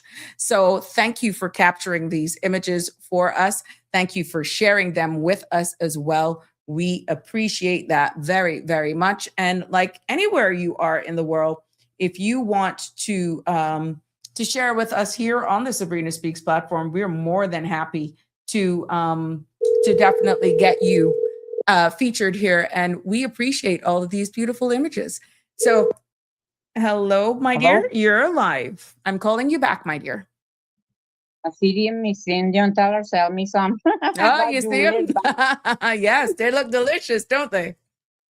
And they're pretty. And well, they're the two mangoes I like the most in the East Indian, the Jula. But I got one bag of Jula when you coming up. A friend called me, and I got. But I said, you give me green mango. She said, well, you not eat all on one time, and they got right and spoil. I said, well, that's true because I threw away some pineapple. I bought pineapple mango, which I never heard of before. I've heard of that. He gave my son one, and Julian said the meat is very thick, and I bought 2 of them, and I bought some Julian from East Indian. I paid like $12.50 for them, and I went and leave on me come raw. Oh wow! Oh no! What a waste, Michelle. I know, but what I was saying, he also have a mango sauce that they make, and it smells good, but it's peppery. Julian bought one for $5, and it named something. Creation of mango or something like that, but it smelled really good. Okay. I don't. And my friend, she told me last night, she bringing me the Honduran mutton pepper sauce, the one that girl makes, Sean Holder, whatever. I said, well, bring it, but I'll probably give it to somebody, but I'm not a pepper person, so pepper burns my stomach. Okay. But anyway, I was saying, how could I weigh in? because I didn't know you were going to have the water authority people on. But today now, listen why I discovered when I was bathing today now, and that's the first, because like I tell you, I don't drink the water. But when I was bathing, that I went to, because I was washing my hair, and but and then well, when you're washing your hair, you wash your face. And when I went to wash my face, like a little bit get on your lip, and it had taste like salt. I mean, I say, my son said, but this water tastes salty today, which is a first, because like I tell you, I don't drink it. And I bathe with it and wash and stuff, but today it had taste salty. And that's the point. I didn't tell you a lie. It had, because it did get on your lip, and it tastes like it had salt. And then I say, God, look at her now. Well, I don't doubt them for what they're saying. I understand everything, because we were on our way to North Side. I go and get some coconut oil before we come here. But like I say, each to his own. I don't drink it. I don't care what they say. I'm not condemning them and saying that, what they say is not true. But I don't choose to drink it and I hope that I never ever have to drink it. Because like what that girl was saying too, sometimes it has, like I tell you, especially when you have a breakage, I notice the color be bad for days. And that's what I don't like with it. And like I say, I don't care who want to put filter or whatever, like I tell you, and I condemn nobody. Each to his own, different stroke for different folks. And I'll put this little saying, tell them, well, if you don't like my fruit, don't shake my tree. That's a saying that we had. And don't watch me, watch TV. But at the end of the day, if you're concerned, the good takeaway from that is that if anybody has any concerns with their tap water at home, you are welcome to get them, get it tested, because if you smell something, so that is, you can't say that they're not open. I really don't smell nothing, to be honest. I never ever smell it that it smelled bad, but today it had taste like salt. When a little bit hit my lip, it had taste salted, just like salt water. Then, like, when you go to the senior bed and, you get a little salt on your lip, like I said, and I said to him, this is the first, I said, why does water taste salty? Oh, wow. And you're in the Newlands area for context. You're in the Newlands area. Yeah. And then I clean my teeth with it, and I forget to, and I wash my mouth with the mouthwash afterward, but it has never ever tasted salty. But but today whenever that happened, it was a little bit more salty than what you're. My teeth, yes, it did on my lip, and it had taste salty. And I said, this water tastes salty today. I might be doing something. When I was little, Cayman. That's the one thing that I didn't like with the water up there, because that water was kind of harsh up there. And my hair used to feel like coconut chip. When I wash my hair with that time as well, that's it. The only thing I don't like with this water, because that water was kind of salty. And my skin used to itch me, because that's why I don't go to the beach and things much, because salt water itches me. Because I see people, we have one little guy home, he used to go and bathe in the salt water and do rinse. And I tell him, I said, well, you might be high like them old way fish or something. I said, because even after I bathe in the salt, I have to spray it on. When I come home and rinse off and bathe with your soap or your body wash, my skin still itch like a funny skin. I have to spray alcohol all over me. I keep spraying my skin itching. I don't like. And when my daughter comes, let me go to the beach, I have to carry a gallon of fresh water to wash my face, because just from the beach to get home, I get itchy. I have to wash my face. Especially, and when that water get on my lip, I said, Jesus, it tastes salty today. And we were just discussing, and then I was saying, like a coincidence, because we were just discussing water yesterday. Right. And how, yes. Like, and then like I tell you, people would doubt you and think that, it sounds like a lie, but I swear on my dead mother, it's no lie. That tastes salty to me. I don't know. And I felt the little earthquake this morning. I felt it. But I had just got up, because I leave my phone out in the sitting room, charging at night. But then I was hardly sleep, because after 11, the nurse called me, poor baby. He was crying. He wanted me to come get him. He won't come home. He alert now. Oh, well, he's feeling good then. That's good. Yeah, he won't come home. And we talked to him, and I said, the nurse not discharge you yet. I said, I come in today because I right here now, and he wanted to come home. I said, yeah, he know where he is now, because he didn't even know he is, so that's a good sign. Thank God, but he can't come yet. So anyway, I was laying down, and I had just get up and get my phone about after 7, and I looked to see what my woman that I get some food had cooked today.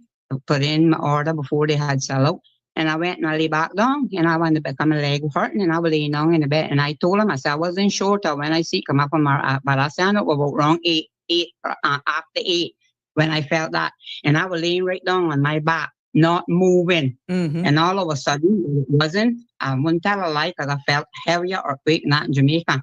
But I just felt like something moved my bed, you know, like somebody just grabbed the bed and shake it. It was a jerk. It was a jerk. Yeah. And I said, but stop to myself.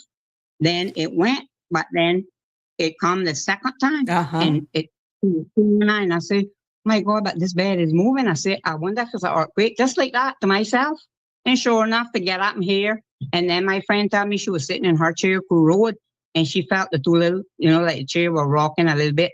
And then when my son come out, he said, he now feeling nothing. He said, well, he said, but see all the stuff up on my TV. I said, well, it wasn't that heavy to shake like that, to knock down things, but it just felt like a little, you know, like a little rock, 2 little rocks. That's all I thought. Then I heard them say, in the bank in town.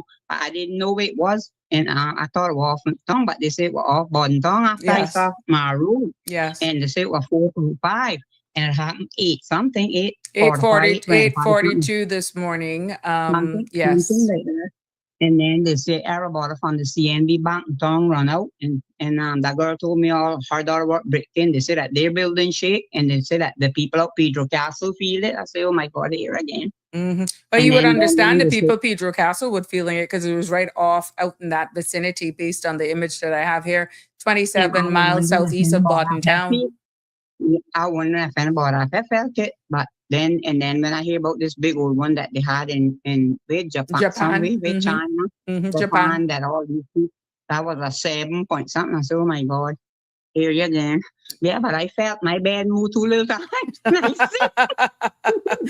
can only describe it as a juck, literally like one juck, and I was wide awake because it was just, you know, like light. But I say, well, you know what, I wasn't moving, but I recognized that, well, I felt something, but it's not me moving, because I was on my back.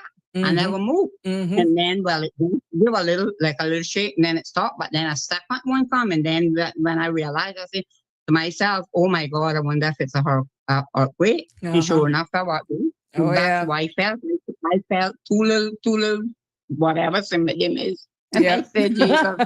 And then my friend telling me about, well, when you feel earthquake, run. I said, you come and telling me about run. You say, I can't hardly walk. I said, yesterday, when you come bring that food, you drive off, and you say, I couldn't even get back up on my step 2 times, and it'll fall down. You want to drive off and leave me there.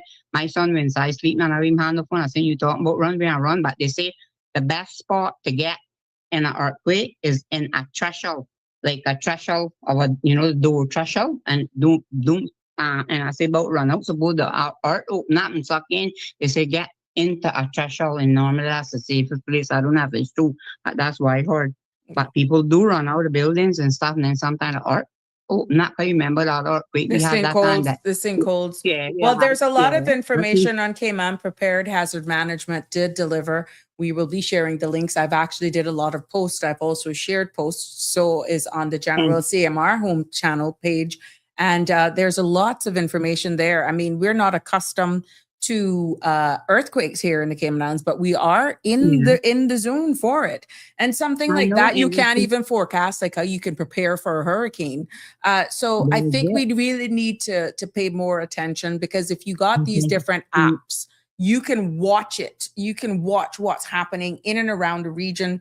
Between 8:42 this morning and around 10:30, there were 5 other earthquakes, not directly in the same vicinity of the Cayman Islands, but in and around the area. And for today alone, oh my God, it's been an extra active day around the world.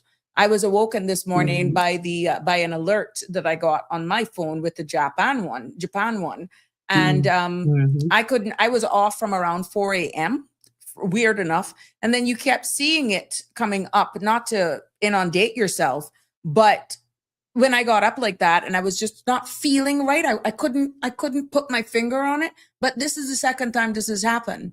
The last time that we had like an earthquake, I just felt bad, but I couldn't tell you what it was.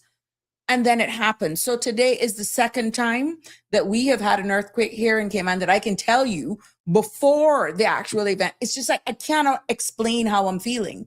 And I don't know, but we have to check it out. That's just me. One other time we had one hand, people asked me about if I felt it, and I said, well, I know. And they said, well, that was like, a little hard and this, and I said, well, I don't know where I was, but I never feel nothing. But I felt this one this morning, which, like I tell you, it wasn't, to me, it wasn't bad. I felt worse. It was so quick. It was a sudden jolt. It was a sudden jolt. And then somebody is telling me now about that we may have several little aftershocks. Yeah, aftershocks. Yeah. But the thing about it, I guess it creates my big God. I don't know. Well, what we do is that we encourage persons to download the NEMS app from Hazard Management. And I, again, will share that. I think Sandra shared it earlier on. I think there was another interview as well that she did with Hazard Management talking about these things. And we can only encourage our residents to stay alert at all times. Now, that may sound cliche, but it's the truth. You cannot prepare or forecast. You got ideas based on what's happening around the world, but with the earthquake, it's a little hard. You can prepare days, weeks in advance for hurricanes, but you can't do that with an earthquake. Be farming and stuff, and you see that. Correct. But these things just comes like it's a sudden. Like yes. A thief in the night, you're not expecting them; they just appear. That's why you should always be prepared, and that's the resounding message. Always be prepared for anything, and But live happy, Michelma is saying. Michelma, it sounds sounds so much better, meaning you sound so much better. Happy things are improving. Live happy is saying that you sound so much better and that they're happy that things are improving. And I keep in the faith, and a lot of people praying, and God is good. And I think this too shall pass. It's just a time. Yes, ma'am. But we hoping for the best. Okay. Well, thank you so much. But so far, things looking pretty good. So we just have to, like I say, time does everything. So we just gotta wait. We can't predict nothing, whatever. Like I say, whatever. But so far, things are looking good, and we hoping that the treatment that he doing now work. And whatever, but he look good, and he alert now because he want to go home. Well, whenever you hear him say they want to go home, that means they're feeling better. That's a good sign. Yeah, he didn't know where he was and stuff, and he want to go home now because he noticed that he wrong strangers, and although he's seeing these nurses and things, one a different one every day, or sometimes the same one for the whole month, but he still realized now that. And the other day when we asked him, he didn't know where he was or not, but now he won't. And he made her call me after 11 last night. That's good, though. And I thought they got a talking thing on him. You can hear him, his voice not as raspy. It wasn't. I could hear him in that time. I said, but Bill, you can't come home. I said, I know. And then his niece came from England yesterday, and when she appeared at the door, you could see his face light up. And he FaceTime with his mother and his aunt and stuff, and Jovita and thing yesterday. And today he not bad. He right there. He get up just now. And then he glad now that they're making him get up. But then somebody have to be here because he's for risk. But he won't go to the toilet. He don't want the pump. All right. He don't want Well, thank you for the updates. We appreciate that. Leave us there and keep us updated. Thank you for sharing with us your experience this morning as well. Yeah, and people come and pray for him after yesterday, and that's good. Excellent. And sang and read and stuff. So, and he says his prayer before we leave, we make him repeat it, and he repeats it. So nice. God is good. Yes, ma'am. Yeah. Thank you, my love. Yes, ma'am. All right. To get this boy now, I guess I'll be okay. But boy, just give me time. I'll try make an appointment, see what they can do with this now. All right. But I really want a surgery, God knows. But I can see what Dr. Larson suggests. Okay. Again, now because it was from me before last, and I keep putting off stuff too. But it's getting really bad now, and it's bothering me. So I'm gonna have to decide do something. What are you gonna do? Yep. Thank you, Michelle. I don't know. Looking forward to hearing from you tomorrow. Anything else besides surgery? All right, my dear. Georgette tell me get it, but I don't know, boy. Oh, there we go. Okay. All right, my dear. Thanks. Sure. Dean is weighing in, Charlotte. Good to have you join us, Dean. So shall be the coming of the Lord like a thief in the night and sudden. Well, I tell you what, that was so sudden this morning. The juck I sat straight up. And I know for sure I was wide awake. And it was something to experience. There were some people, again, we're getting stories out of Georgetown, other parts of the island that actually didn't feel anything. And some persons felt it, but and what I'm talking about, it is the earthquake that we had this morning. But they were saying maybe they felt a little dizzy in their head or were doubting. But yeah, it was a bit weird. And I got up, and then the second one, and there was a third one. But those were so close together, you would think that it was a continuous tremor. But there was two distinct other ones immediately after the jolt. I'm no expert, but great. Kudos out to, again, Sandra for getting Danny and the relevant persons on her show in real and live time, and was able to pretty much, give the latest information. And I'm hoping the phones kept going off. Oh my gosh, the app from the NEMS app. And for those persons who have not downloaded that, look, it's worth downloading it. It may seem annoying, but it may come in very, very important. Should anything happen, let's say you're sleeping, you're not even, because some people sleep for dead. And you may think, oh, well, okay, that's just the dogs. If you have dogs that hit the bed or something like that. But when this alert goes off, trust me, that'll wake anything. And it constantly goes off. And even when they give updates and stuff, you are aware and advised. So, but yeah, where were you? Did you feel it? If you were, tell me where you were on the island this morning, if you felt any of the shaking, the trembling, whatever you felt, it would be good to hear from you if you did feel it. But overall, with what's happening around the world, I must say that we have to be very thankful here in the Cayman Islands. I was speaking to another friend. I made some calls to some of my seniors in and around the area, and some felt it and some didn't. Some thought it was just, their head. They were up that time of the morning, getting ready to have their breakfast and take their medication. Some people were just like doubting what they felt. And, you feel the chair move, and it's amazing to hear the different stories and how people were thinking. The last thing from your mind, oh, it's an earthquake. And they were just blaming themselves for not feeling well. So yeah, Donnie is saying she felt it twice. Yeah, the first one, like I said, I was still in bed, and that was a hell of a jolt. It was like somebody took the four posts of the bed and they just did a certain juck. And then the dog started barking. And then I got up immediately and I walked to the living room. And then wasn't too long after that, then I felt two other little ones, but they were not major. You could just hear the little rattling, and they were short. So I felt two other ones after that for a total. And I think I mentioned, or I did a post, 3 in less than 3 minutes. That's how I felt. But it's based on where you were, what you were doing. Some people didn't feel it at all. They said that if you're driving, not all the time, unless it's really, really strong, that you would have felt it if you're moving. And certain parts of the island, of course, did not feel anything at all. So thanks for sharing. And you're in Loire Valley, Dawn. So I would understand you would feel that out there based on what the images show off of Cayman, if you see where the epicenter was, and based off our Loire Valley area. So it's very interesting. But like I said, earthquakes are not something that you can actually prepare for. Like you can say, oh, we'll get another one. We have to look at patterns from what we're seeing.